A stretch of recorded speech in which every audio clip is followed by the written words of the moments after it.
How's it going, everybody? This is Brian for Pop Culture Crossing, and we are talking about An American in Paris, the 1951 Best Picture winner. So, the movie follows an American artist, Jerry Mulligan, who lives in Paris and his complicated love stories. The movie blends vibrant color, great set pieces, iconic music, and a gripping story, all in an entertaining manner. So, the movie features Jerry, who's a gifted artist, but it doesn't seem that he really sells much of his artwork. One day, a wealthy American woman, also living in Paris, uh, catches his artwork and tries to bring him in to be his art sponsor, but she's also interested in having a romantic relationship as well.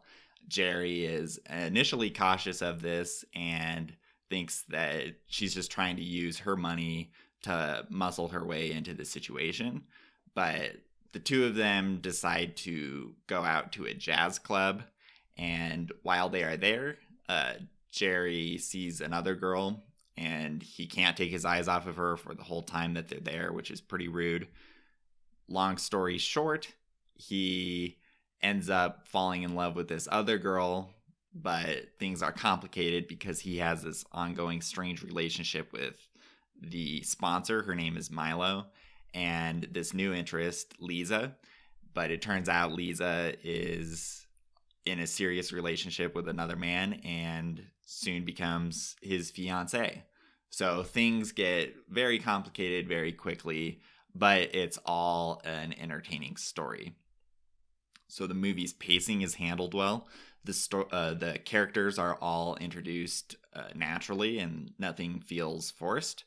And the story doesn't miss any time, hitting the main story beats that it needs to.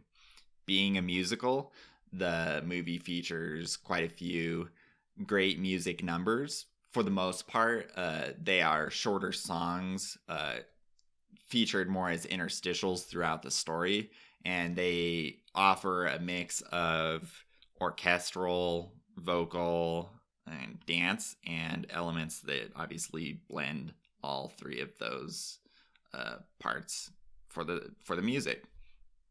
And the iconic music just adds a great additional layer to the film.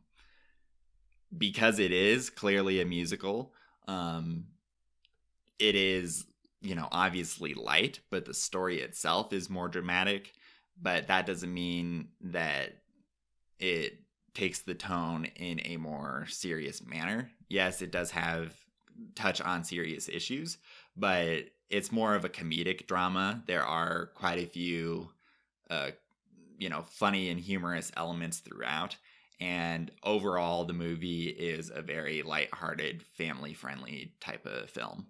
So there is a main story element that is definitely a sign of the times.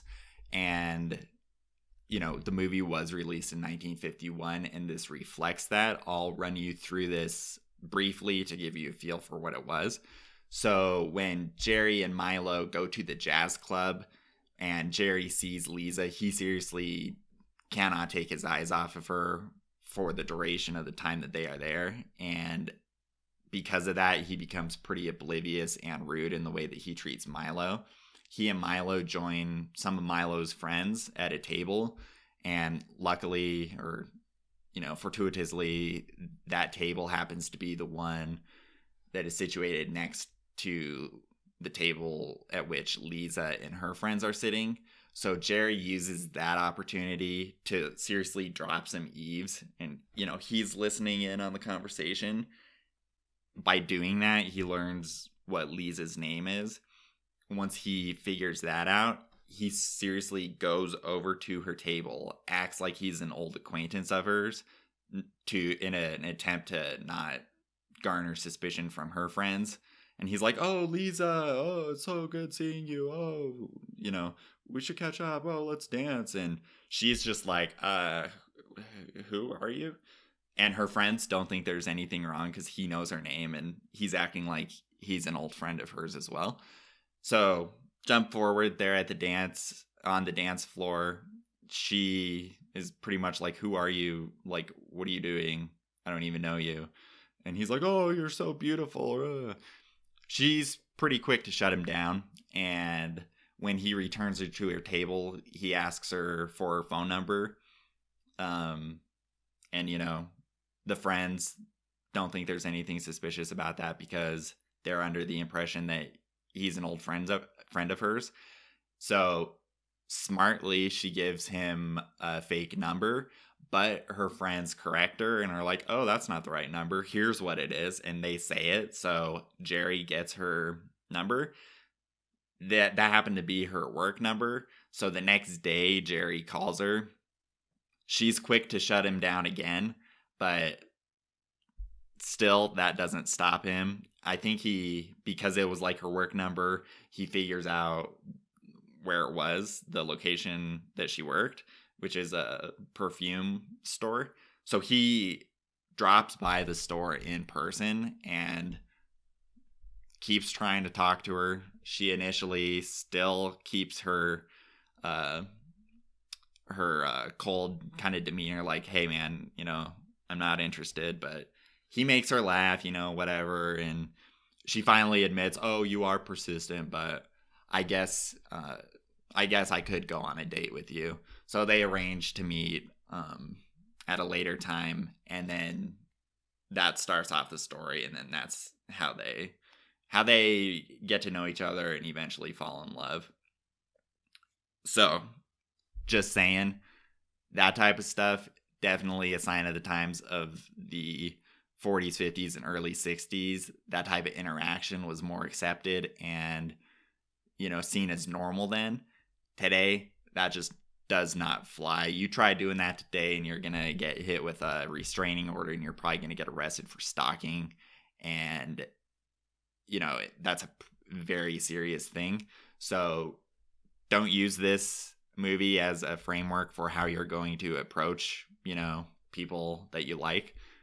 Don't do that at all. But because it is, you know, more this classic type of movie, if you're willing to suspend your 21st century perspective and take the movie for what it was at the time at which it came out, then you'll be a lot more inclined to, you know, see the lighthearted and the entertaining aspects of the film. But if you keep your 21st century mindset, then the way that Jerry pursues Lisa is going to come across as very just pretty appalling and, you know, rather disgusting. So try your best as you're watching the movie to embrace the film for what it is at the time at which it came, as it was released. So the acting throughout the film is superb. Gene Kelly does a great job as Jerry Mulligan, and he, you know, is spot on in communicating the emotional situation in which Jerry finds himself. His relationships with both Milo and Lisa go through ups and downs, and he does a great job at showing that emotional roller coaster. Leslie Caron's Lisa is also expertly acted. She does a great job in her given situation as well, with her initial cold response to Jerry, and then their relationship growing, as well as the guilt that she feels for being in a relationship with another man, Henri, and a serious relationship at that. She becomes his fiance, and she does a great job at showing her own emotional side as well. The supporting cast is great too.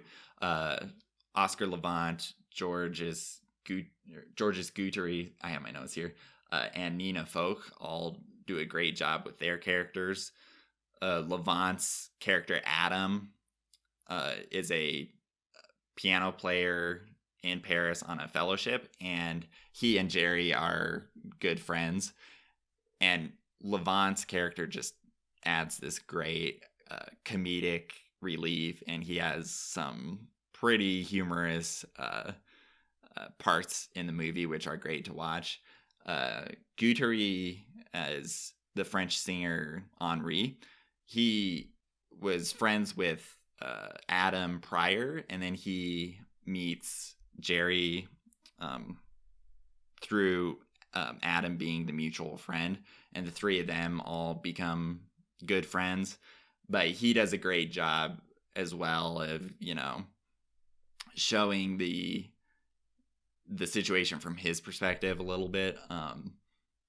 Jerry even asks for, relationship advice from Henri and Adam, and Henri gives it to him, not knowing that the woman Jerry is pursuing is his girlfriend. And when Adam figures out that Jerry is attracted to Henri's girlfriend, Levant does a great job acting that. It's a great comedic moment, and it shows really the multifaceted nature of the story. And Nina Folks Milo also does a great job. There isn't a standard traditional antagonist in the film, but her character Milo comes as close to being one as there is. She's more of a counter love interest to Jerry, the main character.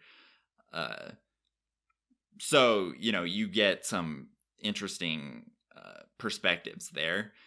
Folk does do a great job with her situation as well, because you do throughout the movie, you sympathize with her, because when they were at the jazz club, Jerry treats her horribly and he's a jerk to her, and you feel sorry for her. But then, like Jerry, you kind of are a little bit leery, and you're like, wait, okay, so you guys effectively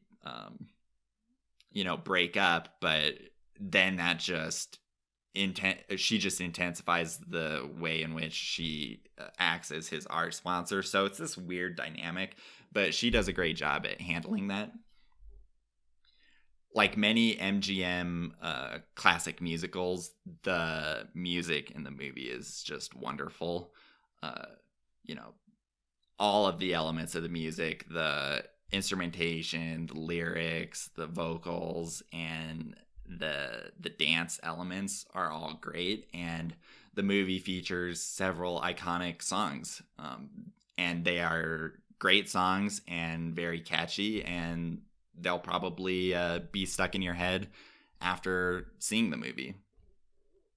Now, the movie's music, the musical framework for it was from the Gershwin brothers, George and Ira. George did the initial music and Ira did the lyrics. This was composed a few decades before An American in Paris, the movie, even came out. And it kind of captures George Gershwin. He actually was an American living in Paris in the 1920s. And he wrote a few bits of music reflecting on his situation. So he is really the American in Paris. But like I said, they provide the musical framework for the movie, but there are other elements, orchestral and scoring elements, that are from other individuals, not just the Gershwins. Kelly himself does the choreography, and not surprisingly, it is stellar. As I said before, for most of the movie, the musical numbers are these shorter, one-off pieces that are more interstitial to the story. But the main showcase highlighting musical number comes at the end of the movie, and it's this massive 17-minute just musical wonder. It reportedly cost $500,000 to make just this sequence, and it took about a month to shoot. So the way that this piece is set up is that Jerry does a drawing. So this final musical number really like takes place within the drawing, and that is expertly reflected in the way that the set pieces are created. They're kind of creating like like charcoal strokes, and just the setting feels fresh, and the costumes, the colors of the costumes, the vibrancy of the lighting, and the dancing itself really just hit the nail on the head when they're portraying the emotions reflected within the piece. And this piece, as I mentioned, uses the leitmotif, or the recurring theme of artwork in the movie, and it capitalizes on that in a great way. And the way that this sequence is shot, if it weren't for all of the costume changes and the set changes, you could easily see it as being one long shot. But because it transitions so smoothly, but because when the scenes change, it's like, oh, they're wearing different costumes, and this is a different, set piece than we were previously in. If it weren't for that element, it really does seem fluid enough that it could be a beautiful long shot. Now, Vincent Minnelli is the director, and he does an excellent job at managing the movie and making sure the story and the music and all the moving parts are a cohesive final product. Overall, An American in Paris is a great film that will be, fun for the whole family.